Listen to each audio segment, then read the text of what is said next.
Do you beat yourself up a lot? Are you too hard on yourself? Do you at times find yourself maybe not living up to your own expectations? Like maybe you pulled your hair again, even though you know you don't want to be doing that anymore. And now you're telling yourself, maybe repeating to yourself what you should have done instead. Or some people actually tell themselves what a jerk they are, or whatever you might be saying at times like that. That's not the kindest thing in the world to be saying to yourself. Is this kind of thing a problem for you? Would you say this for you is a pattern, kind of a bad habit? You know what? If you have trichotillomania and this is something you're doing, maybe every time you pull, you're not alone. In fact, this is probably a lot more common than you might think. How do I know? Stay tuned. I'll tell you all about it.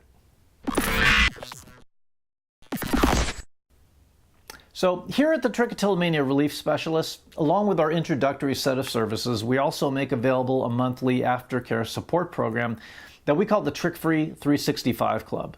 Now, this club is a community of folks who've already been through at least one of our introductory programs, either our individual private client programs, like, for example, our flagship 90-day distance personal breakthrough coaching program, or perhaps our group program, something we started last summer, something we call our TRICH-FREE 7-week challenge that we usually run a couple of times a year. These initial programs are those in which we help our clients create, for most, their first ever real breakthroughs. Finally, a real sense of freedom from trichotillomania and, of course, all the relief that comes with it. So, because everyone in our follow-up support groups sees this whole trichotillomania thing now far differently than most people do. You know, they've been through our initial personal breakthrough program, so they know where their power comes from.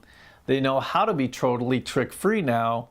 And we get together live online once a month, every month, to say hello, to check in, to talk about how we're all doing, and to answer any questions that might have come up or to address any challenges that may occasionally arise along the way. Hey, you know, it happens, right? We're all human. Well, the TRICH-FREE 365 Club is really actually a great way for our clients to help ensure accountability over the long term, and thus helping to ensure long-term sustained success once a client learns the secret to true and lasting freedom from trichotillomania. So now, there we all are in one of our recent meetings, and we're all sort of catching up. And you know, it turns out not everyone's doing perfectly. And maybe for good reason, our TRICH-FREE 365 Club members have developed a rather high level of expectation for themselves. I mean, if there is any additional pulling, or if there's any kind of struggle that's showing up here and there, they know that's not actually necessary anymore. And most of the time, these people really do have an inkling of what they probably should have been doing differently, which if they had, they probably wouldn't still be having these problems. But the fact that they were having what to them felt like a problem wasn't actually the problem. The problem is what they were saying to themselves about all this because they slipped up a little bit. And you know what? That's really all it is. I mean, by and large, the people in our TRICH-FREE 365 Club are 99% free of pulling now, and they've been able to maintain that for the most part. But then you know what? Without thinking, they pulled a hair again. You know, like one hair the whole month, maybe two. I'm not kidding. What to you or the average viewer of this channel would be like a miracle situation or result is for them not really what they know it could or should be by now, because they've been through our program and they've discovered the secret to true and lasting freedom from hair pulling. So sometimes you have somebody who slipped up and now they're mad at themselves.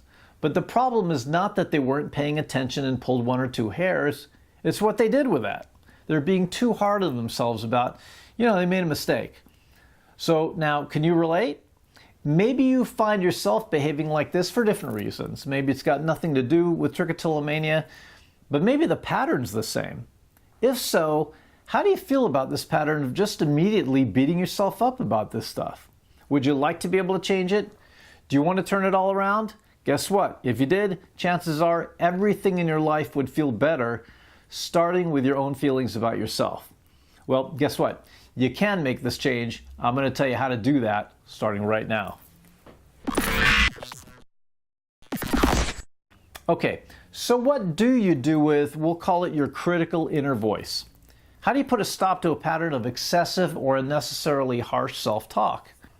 Well, let me tell you what Glay and I did with our recent TRICH-FREE 365 Club group, because it turned out that, you know, this kind of thing is something that just about everybody in the group was doing more or less, okay? So first, Glay and I pointed out to the group that realizing and then talking to themselves about what they very probably should or should not have been doing differently, that in itself is not a problem, or shouldn't necessarily be. It's just them realizing that they should have done things differently, and you know what?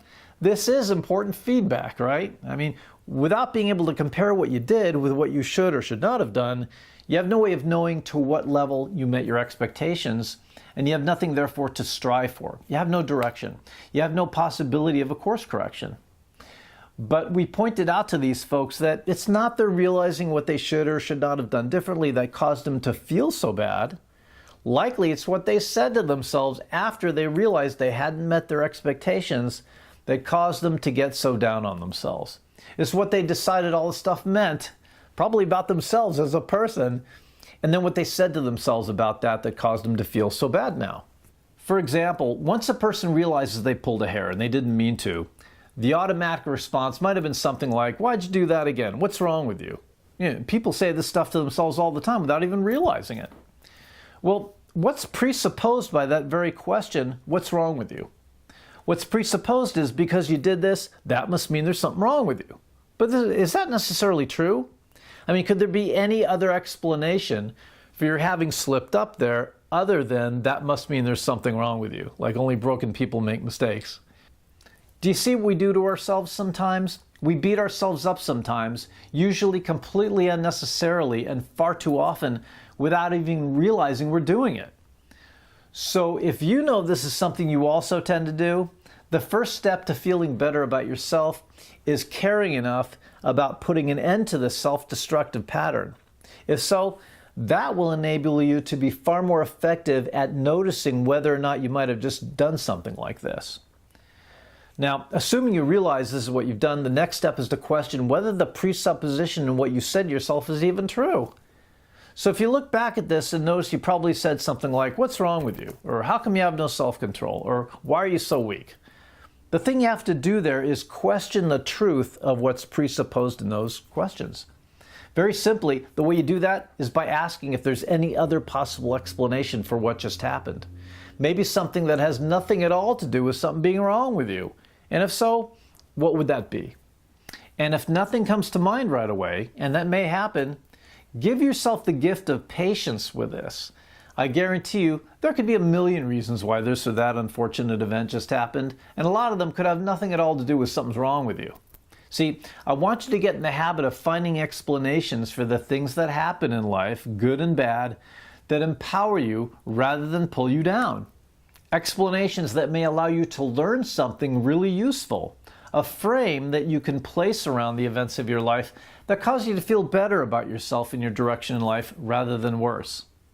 Now, taking the time to slow things down and more carefully examine your self-talk is a habit that may take some time to practice, but it is so worth it. You see, you're the only person on this earth who can make yourself feel bad, and you're the only person who can make yourself feel good. See, we like to think it's the other person or the situation that's making us feel bad. But the truth is, it's us that's making us feel bad by what we say to ourselves about the situation. It's the frame we put around the events that are going on around us that cause us to feel good or bad or happy or sad, empowered or maybe beaten up all the time. So your self-talk is indeed critical, but maybe in more than one way now, right? Find positive, empowering reasons why this or that event might have happened the way it did. Those reasons are out there. You just have to be willing to look for them. Okay, hope you found this video helpful. If you did, please like and subscribe to our channel. We'd love to be able to notify you when we have new content and more helpful videos coming your way. And you know what? Go ahead and hit that reply button below and leave us a comment. Talk to us. How did this video impact you? If you're watching this video through our Facebook community page, please leave a comment there. We'd love to meet and chat with you. In fact, if you have questions about trichotillomania or hair pulling in general, and you're just not quite sure where to go for answers, please visit our website's questions and answers page at trick-free.com/qa.html. We do actually look through all those questions that come into us very carefully, just like we do with the comments and questions that show up here at our YouTube channel. And we do our best to answer as many of those questions in these very videos as possible. Again, please be sure to like and subscribe here, okay? We're here to entertain and inform, and most importantly, to empower you to begin taking control of your hair pulling in ways you probably never thought possible before. And if you'd like to reach out to us directly to get some information about how we can help you or a loved one, feel free to visit our website at www.trick-free.com or to call us at any time of day or night toll-free at 833-TRICH-FREE. Thanks again for watching. I'm Robert Mantell with the Trichotillomania Relief Specialists. Here's wishing you an amazing trick-free week.